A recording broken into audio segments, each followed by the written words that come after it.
it's Silva, and today I thought I would go over some of the things I learned on my 6-day section hike of the Appalachian Trail that's going to help me on my upcoming 2021 Appalachian Trail through hike. If you haven't seen the videos from my 6-day section hike, I'll link them here in the corner. But I did learn a little bit more. I've done lots of 2 to 3 day backpacking trips, but being out there for 6 days did show me a few things, and I thought that I would share those with you today. So one of the very first things I learned, because I spent the very first night in a shelter because it was pouring when I got to camp, well, minutes after I got to camp. It had been drizzling, but it started pouring, and so I spent the night in the shelter, and there were a couple other hikers in the shelter, and what I realized I needed, maybe not this kind, but I need earplugs. Hadn't thought about snoring or anything like that, so I definitely need earplugs for the future, for when I do stay in shelters.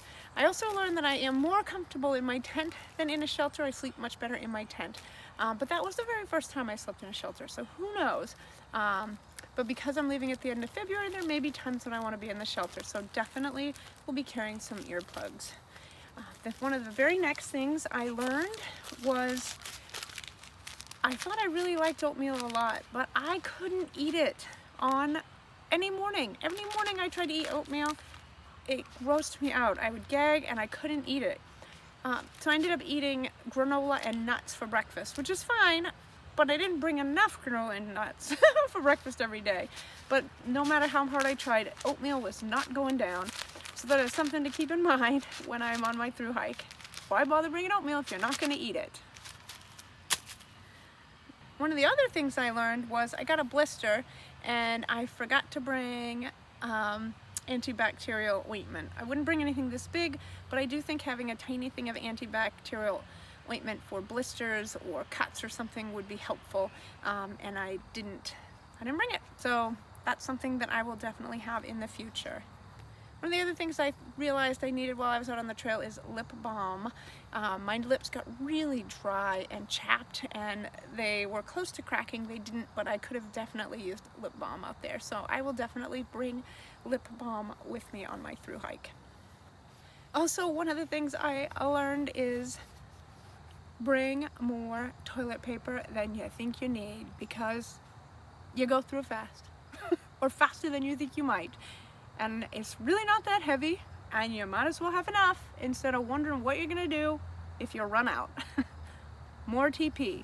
And because for whatever reason my nose runs when I hike, I didn't have enough TP to use for my nose, so I think bringing a small handkerchief or something, instead of like I ended up doing, wiping on my sleeve, turning into hiker trash. But you gotta do what you gotta do, because I didn't want to use up all my toilet paper.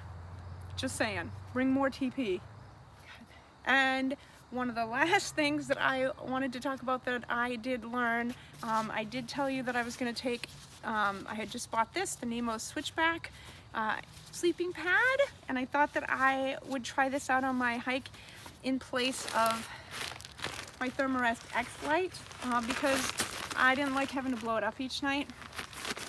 So I didn't bring this at all, so I could really give this one a good try. And I will do an upcoming, one of my next videos is gonna be a real comparison of the two sleeping pads. But for now, let's just say this one, not happening. Definitely bringing my Thermarest. So those are some of the important things that I learned. Everything else I had dialed down really well. I did learn a little bit of, rearranging in my tent every night, so I knew exactly where everything is. So by the end I had a good routine going on, and that was really helpful. So I hope that helps. In case you guys are wondering, like I said, I will do an upcoming comparison on the two sleeping pads, but for some of the other things to keep in mind that you might need as well on the trail. You might be like me, I don't know, when I hike or run, my nose runs, and I just need something to wipe it, because it's, you don't want to always wipe it on your sleeve. It's gross. Not that you don't get gross anyway. Alright, so thanks so much everybody for watching. I hope you guys are having a fantastic week. I can't wait to do more videos about my upcoming AT No-Bow through hike, and of course we'll be having lots of hiking videos as well. So again, thanks for following along. Thanks for watching me on this crazy journey. Have a fantastic week. As always, keep hiking, and I hope to see you out there.